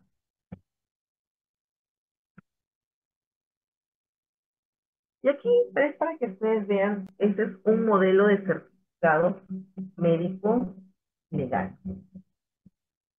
Entonces ahí ustedes ven, existe un membrete en la parte superior que indica pues a qué unidad o división médico legal pues lo ha desarrollado. Existe una fecha y hora establecida que siempre nos va a dar el sistema, muy semejante tal vez a algunos de los sistemas que se manejan en los centros hospitalarios, pero ya nos dice un certificado médico legal, nos dice si es para un adulto o para un niño, y nos pone unos códigos, y nos ponen unas siglas que corresponden a lo que hace rato yo les he mostrado, De acuerdo a la lesión que ha presentado, se le asigna un código. Si es por arma de fuego, se le pondrá el código de arma de fuego. Si es violencia familiar, se le pone BSM. Entonces, ahí tenemos quien lo solicita. Le dije, muchos de estos son solicitados por la comisaría, luego sigue la fiscalía y luego sigue el Poder Judicial. Ahí viene esa palabra. ¿Por qué motivo yo necesito evaluar a esta persona? Y me tienen que decir si es por violencia familiar, si es por otro motivo. Y acá viene este cambio de estructura de información referente a una historia que podemos hacer o una atención cuando llega con su historia. Nosotros acá no podemos anamnesis, entrevistas, sino lo consideramos como data. Entonces, en la data se tiene que hacer esta pequeña entrevista, sea pues directa o indirecta, dependiendo del caso. Y acá que nos va a interesar a nosotros, el día del suceso, del hecho, la hora que sucedió y que nos den una pequeña explicación de cómo pasaron los hechos. Y que también nos interesa es saber el vínculo del agresor. En este caso, si fue por robo, es una persona desconocida, pero si es una persona conocida, podríamos tener esa información. Fue mi vecina, fue mi papá, fue mi mamá, mi hermano. Entonces, ya a veces ponemos los nombres o simplemente un nombre. Mayor interés no tenemos respecto a esta información porque lo va a trasladar a la policía y la fiscalía hacia una declaración amplia respecto a todos los hechos. Pero sí nos interesa. Y cuando hablamos de cómo pasó, nos interesa para que nos cuente un poco cómo fue esta agresión, para ver cómo fue o qué elementos utilizó para agredirle. Algunos dicen, no, me jalonearon. Otros me dicen, agarró la silla y me tiró la silla por la espalda, agarró una piedra, me tiró la cabeza, ¿no? Entonces, dependiendo de lo que ellos van diciendo, yo ya me voy haciendo una idea de dónde yo podría encontrar algún tipo de lesiones de acuerdo a la descripción. Y luego ya viene lo que es el examen médico. Entonces, aquí, ¿qué hacemos? A diferencia de que en algunos casos, algunos colegas sí pueden poner, por ejemplo, sus funciones vitales, algunos pueden poner una apreciación médico respecto a si están, pues, no en regular estado, una apariencia, están lúcidos, orientados, también lo pueden poner.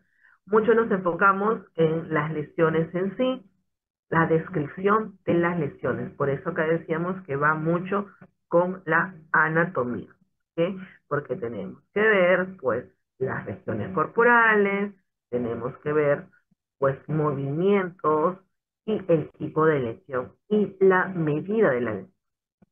Entonces, aquí tenemos que en este caso, escoriación superficial en cara lateral interna de muñeca derecha. Este es un caso del 2008, entonces es una data muy antigua. Y acá podemos hacer observación. No dice la escoriación superficial en cara lateral interna de muñeca derecha. Pero, ¿qué no nos dice acá? Por ejemplo, ¿de cuánto? Si es muy pequeña o es demasiado grande. Nos dice que es superficial, ¿no? Más nada. Luego nos dice equimosis violancia en dorso medial de mano derecha. Ya, yo ya encontré mi mano derecha en el dorso, pero igual no me describe las medidas que deben tener. Parte del certificado nosotros sí debemos poner, por eso le dije, si ustedes en su historia clínica, al momento que evalúan, pueden poner las medidas aprox por lo menos, también es válido, no tiene que ser con una reglita exactamente. Nosotros sí tenemos que ser mucho más precisos de la medida que va a tener, pero sí lo pueden ustedes escribir de 5 centímetros aproximadamente. En la PROC se puede existir. Muy bien, tenemos tenue equimosis violácea tipo dígito presión en tercio medio posterior interno del antebrazo izquierdo. Acá hay donde dice un término dígito presión. Significa que estas lesiones ya fue ejercido. ¿Por qué? Por dedos y por la presión. Entonces podría haber sido, acá por ejemplo en la data no nos daba información, el médico acá puso muy escueto de preguntar, pero tal vez la paciente hubiera dicho, no, la persona me sujetó de los brazos. Entonces, al encontrar estas lesiones, sí hay coherencia en lo que está diciendo con lo que yo estoy encontrando, porque estoy encontrando marcas de presión, de que alguien sí lo agarró de los brazos, la sujetó y dejó sus huellas, que eran los pulpejos de los dedos, presionando y te ha dejado molestado, ¿no? Entonces, y luego que hemos tenido esa descripción de las lesiones, vamos a una conclusión. ¿Y cuál es la conclusión? Pues determinar qué cosa, el tipo de agente o el conglomerado de todas estas lesiones, a qué agente lo causa. A ver, para entender así, acá, ocasionado por agente contundente, duro, deslizamiento y dígito. Todos estos tipos de lesiones corresponden a un agente contuso. Ya lo vamos a ver en la próxima clase, agente contuso, y que tiene que ver con el mecanismo que nos pone acá. Presión con deslizamiento o raspadura y contundente con acción directa. Me golpearon directamente a mi piel. Entonces, ¿pero cuál fue el agente que le produjo esto? Un agente contuso. Y ahora, ¿qué elemento produce un agente contuso? Existen varios. Cuando entremos a lesiones traumáticas lo vamos a ver. Pero una de ellas, ¿qué cosa es? La mano. Entonces, la mano produjo lesiones en el brazo de esta persona, sí. ¿Por qué? Por digitopresión. Al momento, tal vez con la mano, hacerle presión, le pudo haber jalado y eso funcionó que se raspe, produzca una escoriación por deslizamiento. Y como al momento de jalarle se defendía, yo para tratar de calmarla, le tiro un puñete contundente duro. O utilizo un objeto contundente duro. Entonces, más o menos ya nos estamos haciendo una idea de cómo podría haber sucedido este hecho. Que no lo estoy plasmando acá, sino que yo me estoy imaginando aproximadamente de acuerdo a las lesiones COP. ¿Me podría ayudar un poquito la información en la data? Claro, si hubiera sacado mayor información en la data, podría yo todavía tener mayor correlación a estas lesiones. Ahora alguien me podría decir, pues esas lesiones también se pueden usar por otras causas o de otra forma. Sí, muy cierto, porque nosotros no estamos evidenciando directamente la agresión. No podemos precisar. Lo único que yo sí puedo decir es que estas lesiones sí fueron encontradas. ¿Existe correlación lo que ha dicho con la persona al momento de relatar sus hechos con lo encontrado? Sí, existe una correlación. Y esas agresiones pueden haber sido producidas por tales agentes, por tantos elementos, sí, producidas por tales elementos. Ya lo demás, para determinar si en verdad su ex conviviente fue el agresor, eso ya no nos contempla a nosotros en el ámbito médico legal. Yo no tengo que determinar exactamente qué fue. Ella nos está contando, o él nos está contando, femenina, nos está contando que ha sido su ex conviviente. Ya se encargará a las autoridades de demostrar que ese señor sí estaba en ese momento cerca, porque qué pasa si su ex conviviente estaba de viaje y demuestra que estaba de viaje. Entonces, ¿cómo sucedieron estas lesiones? ¿Quién fue quien la agredió? A nosotros ya no nos compete nada más una descripción de las lesiones. Muy bien, aquí es para que vean ustedes otro tipo de formatos que tienen otra información, pero que también es considerado una pericia. En este caso es el informe pericial de la necropsia de ley. Entonces vamos a ver que este formato tiene como 7 caras, tiene otra información, pero que no debe perder las características básicas que debe tener un informe pericial. Debe tener la data, la información que se puede sacar. Ahora, ¿el muerto me va a dar la información? En algunos casos sí, no verbalmente, pero sí de acuerdo a las características posicionales o elementos que puede encontrarse. Pero si hay testigos, también me va a poder producir información.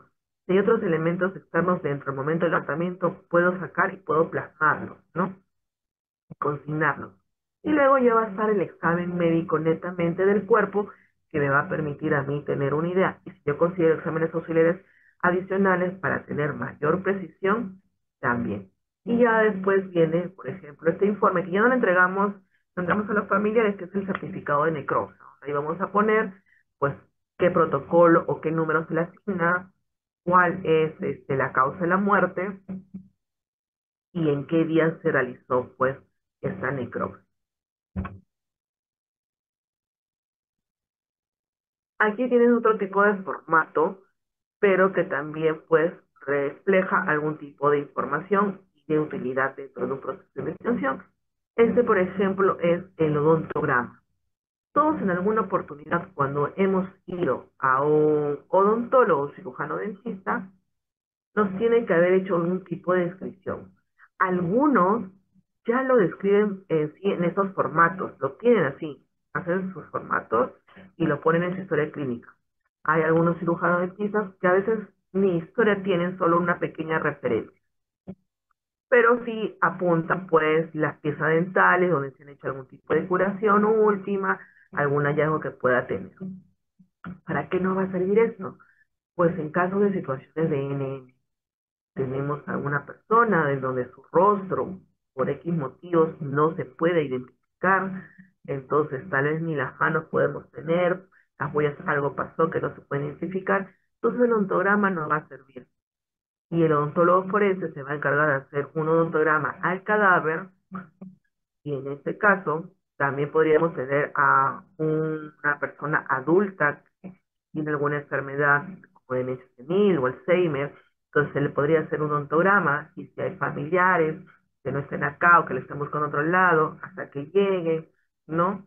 También podría hacerse o quedar como una base de datos en búsqueda, ¿no? Para que lo busquen ahí donde a un familiar lejano que lo dejó en abandono, pero más eso lo vemos de cadáveres. Entonces, ¿qué va a requerir? Una base. Y esta base sí sufrimos, como les dije al inicio, no todos los odontólogos tienen un odontograma de nuestra ficha, no todos vamos al odontólogo. Si hacemos una encuesta mañana, ¿cuántos de ustedes han ido al odontólogo? ¿Cuántos han pasado una ficha? ¿Ustedes han pasado evaluación odontológica en la universidad? Entonces ya existe un registro de ustedes, ¿no? Respecto. No deseamos, pero se produce una catástrofe, un derrumbe en la universidad, terremoto, estamos en clases, y cómo nos podemos identificar. Nuestra ficha odontológica podría ser una de ellas, siempre y cuando no tenga otros signos evidentes que me pueden identificar, estamos diciendo, ¿no? De base nos va a servir la que tenemos acá registrada, nos podría. Muy bien, tenemos la A. Existen situaciones de que podrían también ayudarnos un poco fotografías. Por ejemplo, de la sonrisa, en una fotografía que tengan en familia, entonces familiares presentan y a veces que se marque la sonrisa y también podrían, no significa que exactamente nos va a permitir con eso si requiere identificarlo, no, pero va a permitir. Ahora, si no tuviéramos ninguno de esos elementos, ¿qué otros elementos podrían ser? El ADN.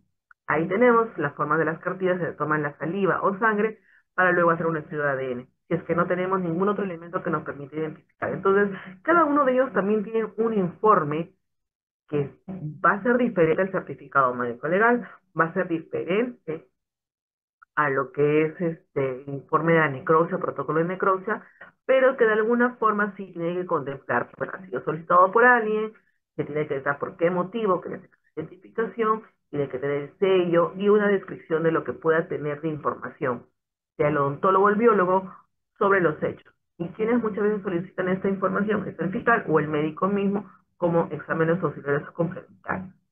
Entonces, igualmente son medios de prueba que les pueden servir pues a la autoridad, ¿no?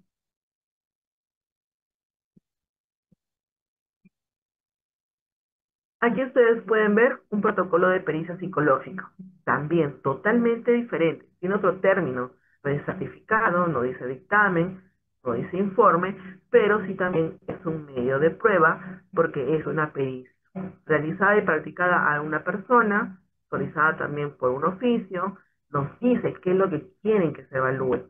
Perfil psicológico, por qué delito, por presunto delito contra la integridad del cuerpo y la salud, por homicidio.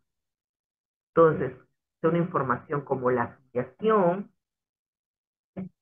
y los motivos de la evaluación, el relato, instrumentos, porque nos dice el código que debemos tener, metodología, instrumentos, que expliquemos, ahí lo explica, y luego el análisis de interpretación de resultados, ya una conclusión. Los datos que nos están pidiendo, pues, del perito que ha realizado esta pericia. Entonces ven que ustedes los informes o documentos periciales que se pueden sacar pueden ser de diferentes maneras, pero deben siempre estar englobados, aunque uno esté arriba, uno esté abajo, pero debe tener englobado lo que nos dice el Código Procesal de cómo debe tener una pericia. Estos informes, por ejemplo, de psicología, pueden ser hasta de 5, 6, hasta también 7 hojas, ¿no? Porque acá he puesto un resumen nada más de unos puntos, porque hay también la situación familiar, el entorno, entonces se hace bastante preguntas. Y cuando son agresores sexuales, se habla bastante del ámbito sexual, entonces se hace preguntas netamente relacionadas al ámbito sexual, preferencias sexuales, hábitos, parejas, gustos, todo lo que esté involucrado para que el psicólogo tenga más claro de lo que le están pidiendo.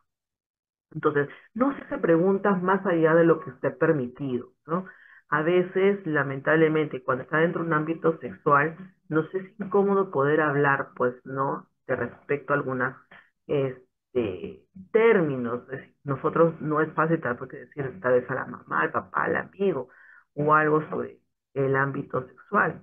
Depende mucho de la confianza. Entonces, imagínense ustedes también cuando una víctima, un agresor, va a tener que ser evaluado, no es muy fácil poder sacar ese tipo de información, sea para el médico como para psicología. Pero en casos de víctimas, cuando son agredidas sexualmente, acá nosotros tratamos de sacar poca información, o por lo menos lo más necesario, ya dependiendo si la víctima se explaya bastante, a veces ya no lo cuenta todo, o porque estas víctimas van a pasar a otra área que se llama entrevista única o cámara jefe, donde ahí es la única vez donde va a relatar todo lo sucedido del ámbito sexual y después ya pasará a su evaluación psicológica donde van a describir todo, pues los antecedentes, los análisis que tienen que ver. Entonces, eso es parte de esos informes que ustedes van a poder ver, encontrar o en momentos que se tienen que desarrollar.